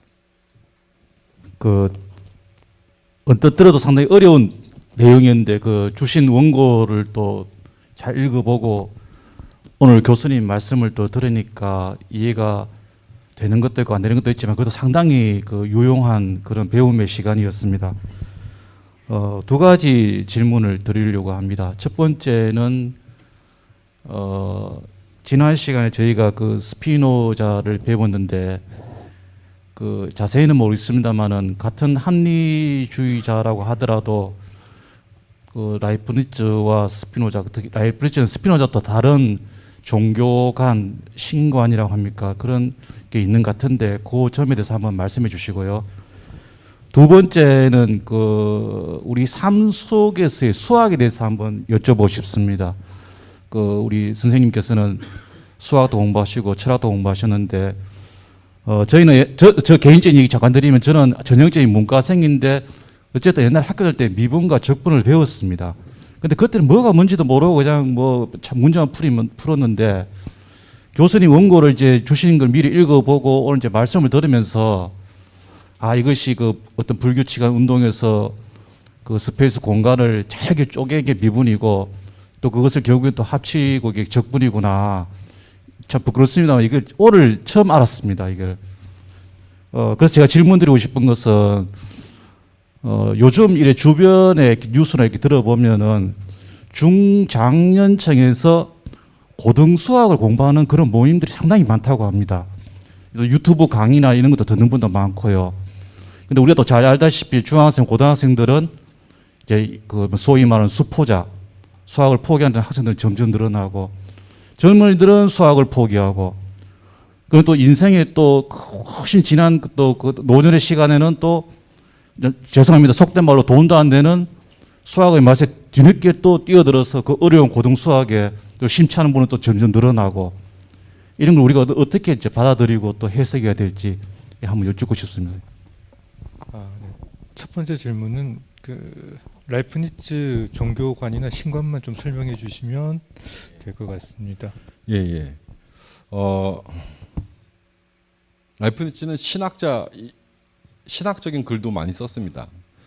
근데 배경이 해석이 좀 분분한데요. 이 사람이 정말 진정한 기독교 신자였을까? 그 당시에 독일은 카톨릭이 아니고 기독교, 개신교가 종교개혁이 일어난 이후이니까 예전에 그 베를린에서 공부할 때 콜로키움 하면서 그 얘기도 한번 그 농담 삼아 장난 삼아 나온 적이 있었는데 그래도 공부를 더 많이 하신 저희 지도 교수님이 라이프니츠 매주 교회 안 갔다 이 한마디로 그냥 얘기가 끝날 정도로 진심으로는 그러했던 것 같은데요. 신에 대해서 근대 철학자들은 제가 이해하기로는 종교적 신을 그렇게 믿지 않았다고 생각합니다. 그냥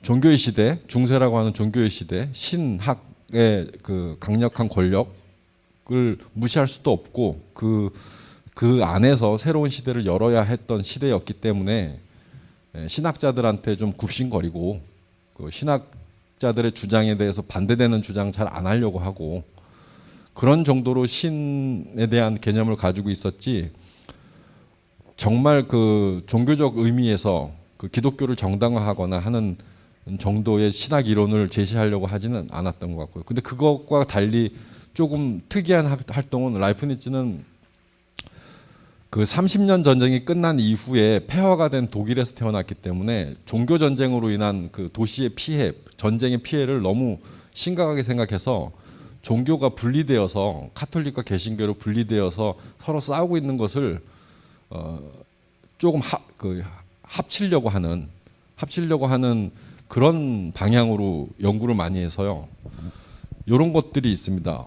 라이프니츠가 제시한 어떤 신학적 이론은 카톨릭에서 봐도 문제가 없고 개신교에서 봐도 문제가 없는 그러니까 너희들의 신학 이론은 전부 다 서로 융합될 수 있는 것이야라는 걸 보여주려고 하는 의도로 신학 그 이론을 많이 제시했습니다.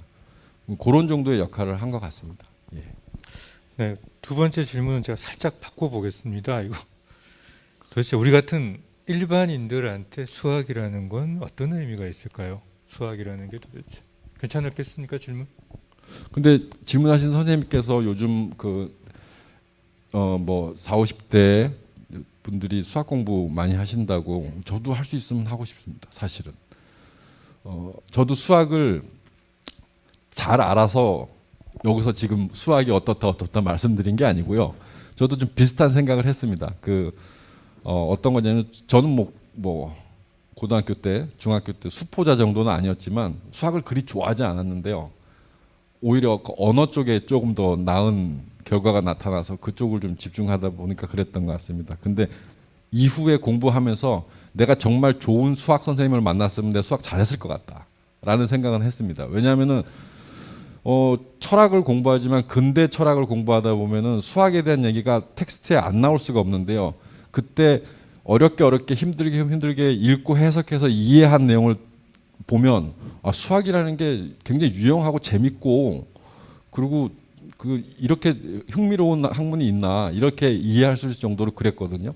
그래서 공부를 계속 하다 보니 수학 분야가 호기심이 많아서 저도 뭐 조금씩 해보긴 했습니다. 제가 미적분을 계산할 수 있는 건 아닙니다. 다만 미적분을 발견할 수 있었던 형이상학적인 이론적 체계 이런 것들은 이해하고 있지만 수학을 또 공부하고 싶은데 그렇게 하는 이유가 정말 세상에 수학이라는 게 삶에 유용할까? 저는 유용하다고 생각합니다. 유용하고 그게 굉장히 결정적이고 중요한 역할을 할 수 있다고 생각해요. 근데 제가 그렇게 실제로 그만큼 유용하게 쓰고 있느냐? 그러면 공부를 좀 더 해야 되겠고 오히려 계산을 할 수 있다든가 증명을 할 수 있다든가 보다 원리를 이해하고 그 원리를 삶에 적용하는 데 것은 수학을 많이 공부하지 않아도 할 수 있습니다. 그 정도로 많이 활용할 수 있다라고 저는 생각합니다. 네. 뭐 수학의 삶에 의미 있냐 같은 질문은 철학의 삶에 무슨 의미인데 하고 같은 질문이 될 것 같습니다. 자, 또 혹시 다른 분 질문 있으면 받겠습니다.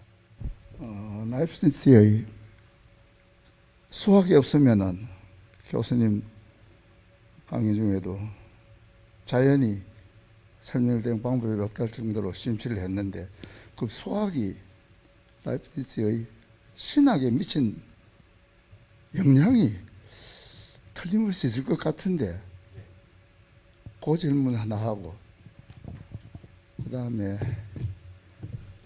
그렇게 뭐 재산도 별로 똑똑하기는 하기 아버지가 가르쳤던 대학에 가가지고 운영하던 그 도서관을 그대로 받아가 엄청나게 많은 책을 읽어서 지금 설명하신 대로 그 많은 분야에 조예를 보였는데 그 죽을 때까지도 뭐 국가에서나 혜택을 베푸는 이런 자기도 없었거든요. 그런데 이 라이프니츠의 낙관주의를 어떻게 설명하신지 좀 알고 싶습니다. 첫 번째 질문은 수학이 신학에 미친 영향이 어떤 것인가 설명해 달라는 것이었고요. 두 번째는 아마 우리 질문하신 선생님께서는 라이프니츠가 굉장히 낙천적인 삶을 살았다라고 보시는 것 같은데 이러한 라이프니츠의 삶의 태도에 대해서 어떻게 보시는가 이렇게 정리하면 될 것 같습니다. 굉장히 무게가 중압감이 느껴지는 질문인데요. 수학이 신학과 어떻게 연결될 수 있는 지점이 있을 수 있지 않겠느냐라는 그 생각이 현실화된 것이 이진법입니다. 이진법은 1과 0으로 모든 그 십진법의 계산을 다 할 수 있는 것이잖아요. 예. 그러니까 예를 들면 1은 존재고 0은 비존재. 그거의 반대라고 한다면 1은 신이고 나머지는 신 외의 것. 이렇게 구별할 수 있는 아이디어가 연결이 되었다고 봅니다. 그걸 직접적으로 언급하는 대목이 있습니다. 그 서신 같은 데 보면 한 대목 그런 게 나오긴 나오는데요. 그렇다고 해서 그런 어떤 신에 대한 관념을 통해서 이진법을 개발하거나 발견한 건 아니라고 하지만 그렇게 연결시켜서 그 표현하는 문구를 보긴 했습니다. 오히려 이진법의 발견은 요즘의 연구로 치면은 중국 주역을 보고 했다라고 하는 그런 연구가 더 흥미롭게 여겨지는 것 같습니다. 낙관주의 말씀하셨는데요. 약간 다르게 봐야 할 지점이 옵티미즘이거든요. 옵티미즘. 근데 옵티미즘은 낙관주의가 아니고 최적주의예요. 최적주의. 라이프니츠가 이런 얘기를 합니다. 지금 우리가 살고 있는 기독교의 신이 지배하고 신이 창조한 이 세계는 가능한 모든 세계 중에서 가장 최선의 세계다. 이런 주장을 하기 때문에 라이프니츠의 낙관주의라고 하는 번역으로 옵티미즘을 얘기하는데, 옵티미즘이라고 하는 말이 낙관주의라고 하면 모든 것을 긍정적으로 보는 그런 세계관이 아니고요. 지금 살고 있는 이 세계가, 그리고 신이 창조한 이 세계가 최적화된 세계다. 이것을 주장하는 겁니다. 그러니까 최적화됐다는 얘기는 그 안에는 라이프니츠의 신학적 저작 중에서 변신론이라고 하는 저작 중인데, 신이 정당하다라고 하는 것을 변론하기 위해서 쓴 책인데요. 세상에 왜 악이 존재하느냐, 이 문제도 설명을 해야 되는데, 악이 존재하는 것이 선만 있는 것보다 더 최적화된 세계이기 때문에 악이 존재하다라는 것. 이런 설명을 하기 위해서 사용하는 말이 옵티미즘인데, 옵티미즘이라는 말을 그 이후에 바로 라이프니츠 죽고 난 이후에 볼테르라고 하는 프랑스의 대단히 위대한 학자이자 문학가가 깡디드라고 하는 책에서 바로 라이프니츠의 옵티미즘을 비난하면서 세상에 정말 나쁜 것도 많고 무슨 이게 낙관적이냐 이렇게 비난을 했기 때문에 이게 낙관주의라는 말로 많이 알려져 있는데, 정확하게 번역하자면 최적화된 세계를 주장하는 겁니다. 그게 정말 최적이냐 아니냐는 의견이 분명할 수 있고 뭐 부정할 수도 있겠지만, 라이프니츠가 그 주장으로 의도했던 거는 세상에 무한하게 많은 가능한 세계가 있는데 신이 왜 이 세계만 딱 하나 선택해 갖고 창조를 했을까? 신이 그렇게 한 것은, 신은 항상 전지전능해야 되기 때문에, 전지전능하고 절대 선이어야 되기 때문에, 그러한 신이 선택하고 창조한 세계는 최적화된 세계다라고 해서 베스트 벨트라고 하는 주장을 한 거고요. 그렇게 본다면은 그거는 낙관주의라는 거 이해하기보다는 최적화된 세계 혹은 최적주의라고 이해하는 게 더 적합한 것 같습니다. 근데 이렇게 연결시키면 혹시도 재밌지 않을까 생각해 봤는데요. 요즘에 컴퓨터 프로그램에서 보면은 최적화라는 게 있죠. 핸드폰도 최적화시키고. 왜 그런 최적화라고 하는 그 개념을 거기에 사용했을까? 이진법이란 연산 체계로 돌아가는 컴퓨터도 보면은 어떻게 보면 뭐 낙관적이다 이런 세계를 생각할 수 있는 세계가 아니잖아요. 컴퓨터 안의 세계도.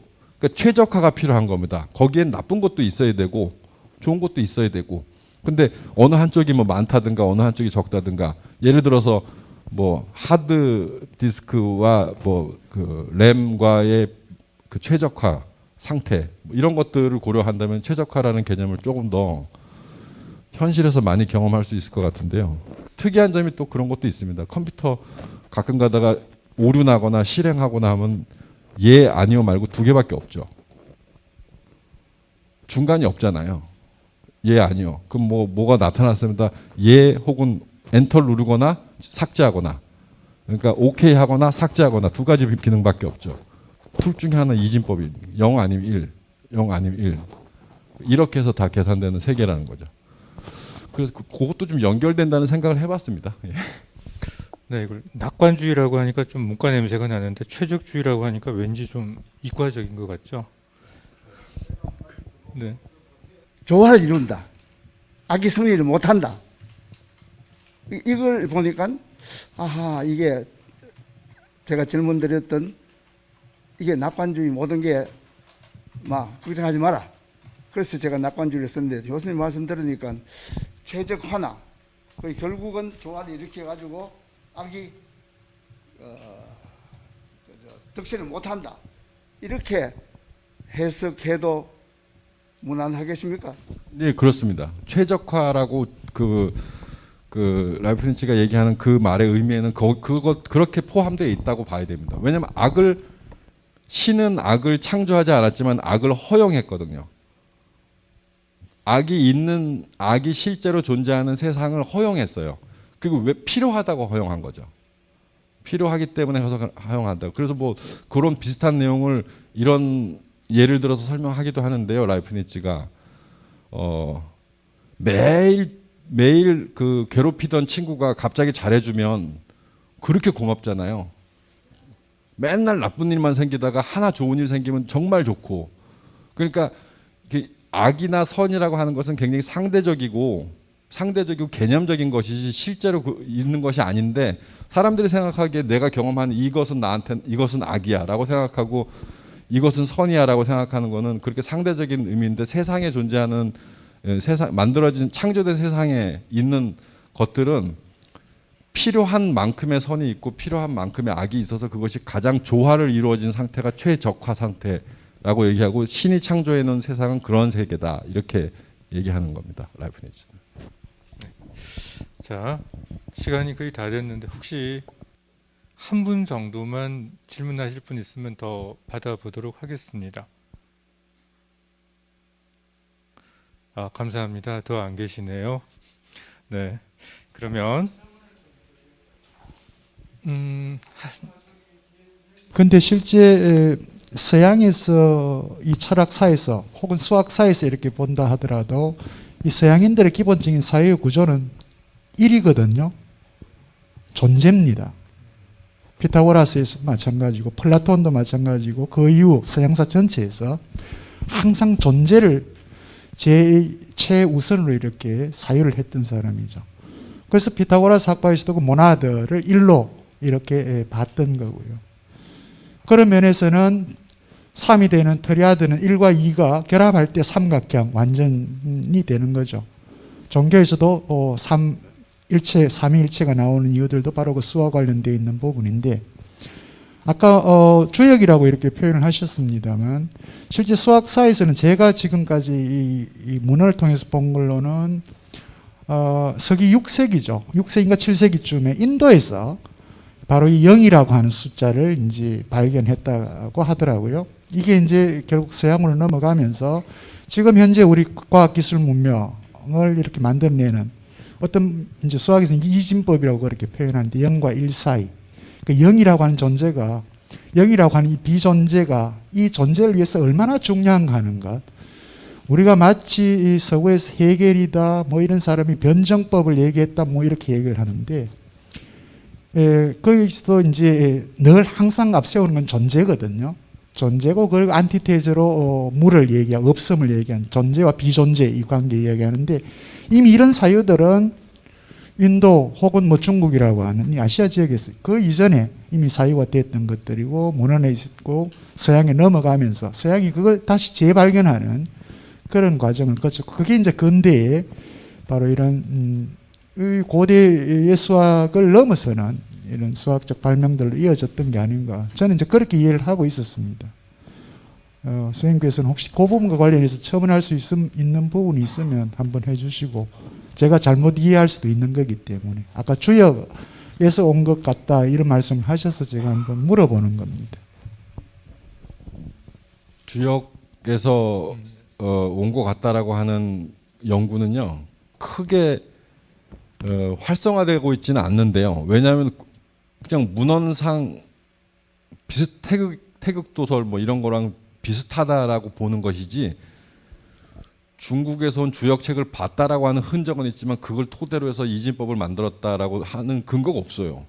문서적인 근거가 없다는 것이 있고요. 그다음에 일단은 라이프니츠가 중국의 선교사들과 또 편지 교환을 엄청 많이 해서 서신 교환을 한 이렇게 두꺼운 또 평지뭉치 책이 있습니다. 거기서 주역에 관한 얘기도 하긴 하지만 이진법을 발견한 것과 연결시키는 어떠한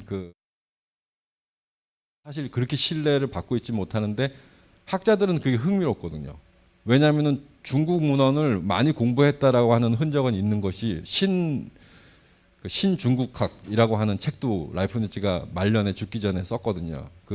그런 것들을 보면은 중국에 대한 관심이 굉장히 높고, 그리고 중국에 대해서 얘기를 하면서 중국 문헌에 대해서 얘기하면서 중국 수학, 고대 수학이라는 말을 많이 쓴답니다. 근데 그런 흔적만 보고 중국에서도 수학이 있었고 그것과 관련된 문헌을 보고 라이프니츠가 그런 말을 그렇게 표현하긴 하거든요. 우리 유럽의 백인의 문명만이 아니 도덕적이고 고귀한 문명이 아니다. 중국에는 훨씬 더 발달되어 있는 문명이 있었고 거기서도 학문과 기술의 발달이 우리만큼 있었다. 그러니까 조금 더 그 높게 보는 경향이 있었습니다. 더군다나 신기하게 생각했던 건 중국에는 기독교의 신이 없는데도 이 사람들은 어떻게 이렇게 논어에 나오는 말처럼 도덕적인 인간이 군자 같은 도덕적인 인간이 있을 수 있겠느냐. 즉 도덕 법칙은 신으로부터 주어지는 것이 아니다라는 것을 느끼게 되는 배경이 되죠. 그래서 주역에 대한 연구는 연구자들이 흥미로워서 많이 하고 있지만 크게 그렇게 근거를 발견할 수 있는 건 아닌 것 같습니다. 예, 맞습니다. 사실 뭐 당시 중국 사상이 서양 이 계몽주의자들에게 아주 엄청난 영향을 끼치죠. 라이프니츠도 그 중에 이제 한 사람이고, 뭐 그거는 지금 이제 문헌으로 다 확인되고 있는 거. 지금까지 숨겨져 있었던 것들이 이제 새롭게 발견되는 거니까. 예. 네, 알겠습니다. 제가 비애를 느꼈던 수학사 책이 중국 사람이 쓴 수학사였습니다. 아마 이 시기에 그 논어나 안 그러면 여기 주역이나 특히 이제 노자 같은 사상들은 서양인들에게 꽤 많이 소개는 되어 있었던 걸로 아마 저도 알고 있습니다. 그런 영향은 받았겠지만 직접적으로 말하기는 굉장히 어려운 부분인 것 같습니다. 네, 자 오늘 808에 딱 앞뒤로 8이 있네요. 중국 사람들 좋아하는 건데. 네, 라이프니츠에 대해서 강의해 주신 우리 이상면 교수님께 다시 한번 박수 부탁드리겠습니다. 오늘 여기서 마치겠습니다.